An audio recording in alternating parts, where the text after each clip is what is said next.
नाज़रीन, हमें ज्वाइन किया है एयर मार्शल रिटायर्ड जनाब शाहिद अख्तर साहब ने। बहुत शुक्रिया शाहिद अख्तर साहब। सर, अब कुछ दो खबरें हैं जिन पे मैं आऊँगा। एक तो टेसिटली जो फ्रांसीसी कंपनी है उसने ये ऑलमोस्ट एडमिट कर लिया है बाय नॉट डिनाइंग इट कि जो उनके डाउनिंग ऑफ देयर प्लेन। एक तो इस पे आपका कमेंट चाहिए शाहिद साहब, और दूसरा ये कि वो ज़ाहिर है एक बड़ी पॉलिटिकल कास्ट देनी पड़ रही है मोदी को और उसके साथ जो भी एक रूलिंग क्लीक है वहाँ पे, और वो कुछ एक ड्रिल्स कर रहे हैं, मशकें कर रहे हैं।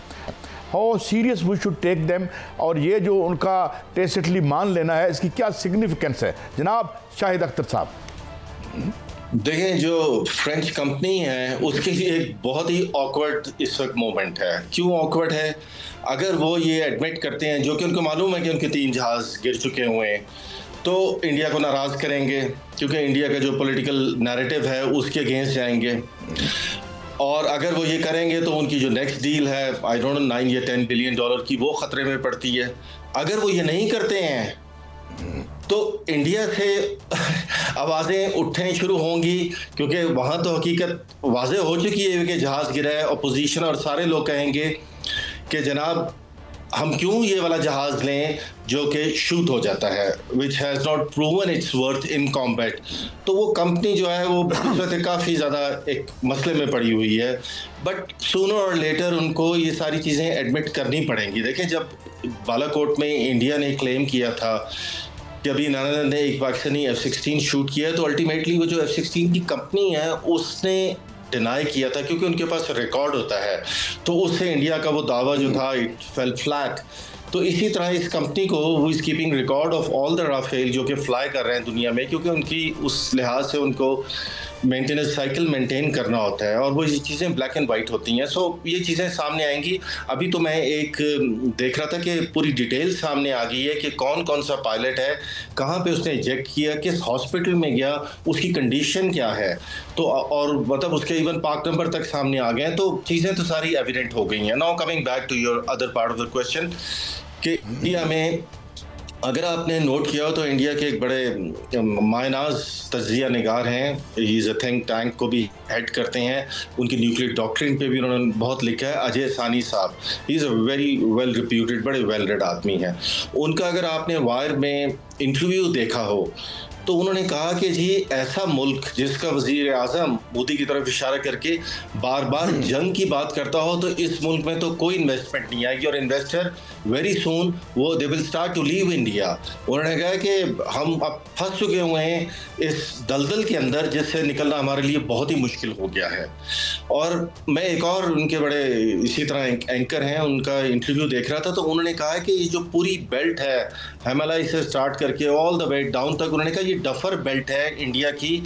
फिर उन्होंने कहा कि ये डफर बेल्ट जो है इसमें बहुत एजुकेटेड लोग भी शामिल हैं, इसमें हर तरह के लोग शामिल हैं जो आरएसएस की डॉक्ट्रिन को फॉलो कर रहे हैं। तो उन्होंने उन सबको एक डफर करार दे दिया है, क्योंकि बकौल उनके ये आइडियोलॉजी जो है इसका कोई सिर पैर नहीं है, और ये इंडिया को बहुत जल्दी उसके डाउनफॉल की तरफ ले जाएगा। एयर मार्शल साहब, इसमें सच जो है वो तो सामने आएगा, सच्चाई को तो नहीं झुठलाया जा सकता। ये तो मानना पड़ेगा फ्रांसीसी कंपनी को या भारत को कि उनके तैयारे जो हैं वो राफेल गिरे हैं, और फ्रांसीसी कंपनी ने यह भी कहा है कि इस जंग से हम बहुत कुछ सीखा है हमने। और दूसरी जानिब ये नज़र आ रहा है कि जो राफेल तैयारों की नाकामी के बाद इंडोनेशिया ने भी जो है वो नज़रसानी कर दी है, जो कि उन्होंने लेना था वो नज़रसानी कर रहे हैं कि उनसे राफेल तैयारे लिए जाएं या नहीं। तो उसके बाद JF थंडर और J10 जो है वो मरकज़ निगाह बने हुए हैं। आप मुस्तकबिल क्या देख रहे हैं पाकिस्तानी दिफाई इंडस्ट्री का? देखिए, मुस्तकबिल में मैं ये देख रहा हूँ कि हमारी चाइना के साथ जो कॉपरेशन है वो और ज़्यादा बढ़ जाएगी। और ये याद रखें कि ये वन साइडेड नहीं है। जैसे आप व्यूज़ सुनते हैं कि पाकिस्तान के अंदर 80% चाइनीज़ इक्विपमेंट है और चाइनीज़ जो है वो हर चीज़ में करते हैं। No, it's a both veg.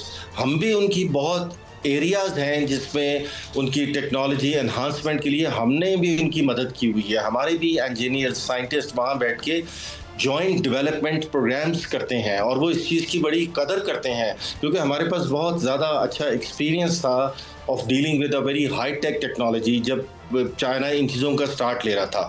तो पहले तो ये चीज़ क्लियर होनी चाहिए कि ये ट्रैफिक जो है ये 2 वे है, इट्स नॉट ओनली 1 वे। सो इसमें ऑब्वियसली इजाफा होगा, इसलिए कि चाइना की जो प्रोग्रेस है मिलिट्री फील्ड में वो एक हैरानकुन हद तक है। इस हद तक वो स्टीप उनका राइज हुआ है, क्योंकि मैंने तो ये इन चीज़ों के साथ डील किया ना, so I can vouch for that कि जो कभी भी मगरब में इस तरह स्टीप राइज नहीं हुआ था किसी भी चीज़ की डेवलपमेंट का जिस तरह चाइना में हुआ है, और यही चीज़ मगरब को बहुत ज़्यादा परेशान भी कर रही है। सो इन फ्यूचर हमारी ऑब्वियसली उनके साथ जो है टेक्निकल कोऑपरेशन वो बढ़ेगी। शाहिद अख्तर साहब, एक बात मैं ज़रूर पॉइंट आउट करना चाहता हूँ जो कि मैं समझता हूँ कि इसकी दोनों साइड्स हैं। मसलन हमने ये जो तजर्बा किया, हमने पहली दफ़ा हमारी एयरफोर्स ने टेक्नोलॉजी ली, जहाज़ नहीं लिए, खुद उनकी भी हेल्प की, खुद को भी डेवलप किया, जहां हमारा पूरा फेलियर रहा हमारी व्हीकल इंडस्ट्री में, हमारे सिविलियन।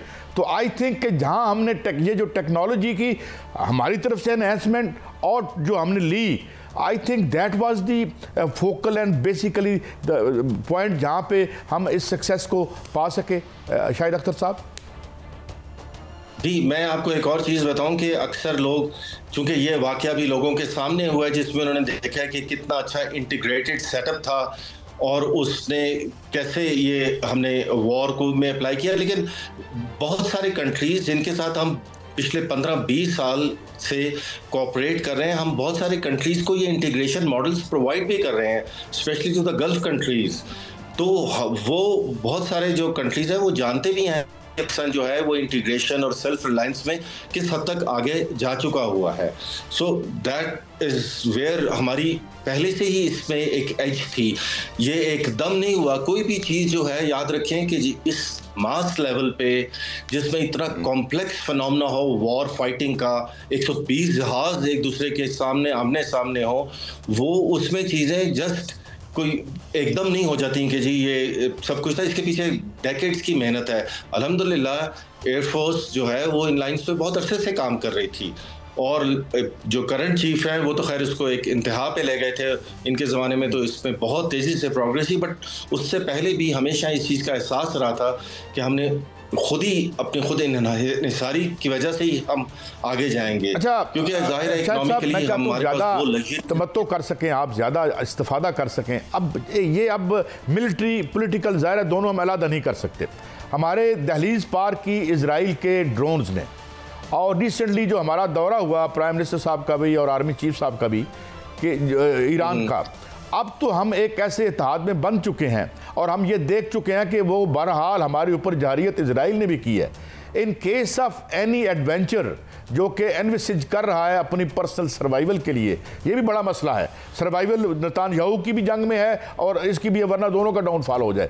और कितना सीरियस समझते हैं इसको कि we could be involved in this. Netanyahu हो गए जी, नेतन्याहू हो गए या प्राइम मिनिस्टर मोदी हो गए, इनका हमेशा से जो इलेक्शन का जो बुनियाद रही थी इलेक्शन जीतने की या लोगों के जज्बात उभारने की, वो बदकिस्मती से पाकिस्तान ही रही है मोदी साहब की। आप इनकी पिछली 15 साल की हिस्ट्री देख लें, आपको इसमें यही नजर आएगा, लेकिन आप इनके लिए ये बहुत मुश्किल हो गया है। याद रखें कि उनकी दावे या उनकी जो इन्फ्लेमेटरी स्पीचेस वो कर रहे हैं वो एक तरफ, लेकिन अगर हम रियलिस्टिकली देखें तो इंडिया बिल्कुल इस पोजीशन में नहीं है, और ना उनकी आर्म्ड फोर्सेस इस पोजीशन में। और मेरे ख्याल में उनकी आर्म्ड फोर्सेस इस बार मोदी साहब का इस किस्म का कोई अगर प्लान हुआ उसको ज़रूर रेजिस्ट करेंगी, बिकॉज इसके अंदर वो सिर्फ तबाही देखेंगी। देखिए, इंडिया एक बड़ी ऑकवर्ड सिचुएशन में आ गया दुनिया में, उसके अंदर से डिसेंटिंग वॉइसेस बहुत ज़्यादा निकलना शुरू हो गई हैं। पंजाब, तमिलनाडु ये वैसे ही उनसे शिकायत कर रहे हैं। एग्रीगेरियन इकॉनमी उनकी नीचे जा रही है, 44.4% उनका इस वक्त अनएम्प्लॉयमेंट यूथ की हो गई है। उन्होंने जो स्वदेशी मूवमेंट स्टार्ट की थी सेल्फ रिलायंस की, वो भी नॉकडाउन हो गई है क्योंकि उनकी जो इंडस्ट्रियल प्रोग्रेस है वो डिक्लाइन कर गई है। सो जो इंडिया एक पिक्चर दिखाता है और जो उसके अंदर के हालात हैं वो बहुत डिफरेंट हैं। 60 करोड़ लोग जो हैं वो ग़िज़ाई किल्लत का शिकार हैं और 1% ऑफ इंडिया होल्ड्स। ये बड़ा ही तशवीशनाक सूरत हाल है जो आप बता रहे हैं। इसमें कोई शक नहीं कि भारत के अंदर जो है वो गैर इस्तेहकाम है और साथ साथ भारत जो है वो गैर संजीदा भी है। और इसके साथ ये भी सामने आया है कि भारत के साथ जो इजराइल का गठजोड़ है वो बड़ा खतरनाक है, क्योंकि इजराइल जो है वो मुस्लिम दुश्मनी में आगे बढ़ता है और वो इसमें दोनों मुल्क जो हैं वो सामने आया कि उन्होंने मुस्लिम दुश्मनी में पाकिस्तान पर हमला किया था और अंदर भारत के अंदर भी मुस्लिम दुश्मनी ही दिखा रहे हैं। अगर इजराइल ईरान पर इसी मामले पे जो मुस्लिम दुश्मनी के हवाले से हमला करता है और उनकी एटमी तंसीबात पे हमला करता है जिसके वो धमकियां दे चुका है, तो फिर पाकिस्तान भी इसका अफेक्ट होगा, तो अफेक्ट ही होगा। अगर पाकिस्तान अफेक्ट होता है तो क्या हमारे पास कैपेबिलिटी है कि मैं इजराइल का मुकाबला कर सकें या उनको अपना दिफा कर सकें? देखिए, मेरे ख्याल में मेरी ज़ाती नज़रिया तो यह है कि शायद इस स्टेज तक अमेरिका इजराइल को नहीं जाने देगा कि जहां वो, क्योंकि इजराइल चाहता है कि वो अमेरिका इन्वॉल्व हो उस वॉर में जो वो ईरान के साथ करे, जबकि प्रेसिडेंट ट्रंप की पॉलिसी बज़ाहिरन ये बिल्कुल नज़र नहीं आ रही है। इजराइल अकेला अफोर्ड नहीं कर सकता, इसलिए कि ईरान जो है वो, याद रखें, बाकी अरब कंट्रीज़ की तरह, गल्फ की तरह नहीं है। It's a very very strong and powerful country. उसकी जो मिलिट्री टेक्नोलॉजी है वो एक तबाही फेंक सकती है जवाब में। सो अगर ये इतना आसान होता तो इजराइल अब तक कर चुका होता, but it is not easy. और याद रखें कि बाकी भारत का इजराइल के साथ मिलना और मिल के कोई टेक्नोलॉजी डेवलप करना या पाकिस्तान के लिए ख़तरा, ये कोई इतनी ख़तरनाक बात नहीं है। हम इस चीज़ को पिछले 30 साल से जानते हैं।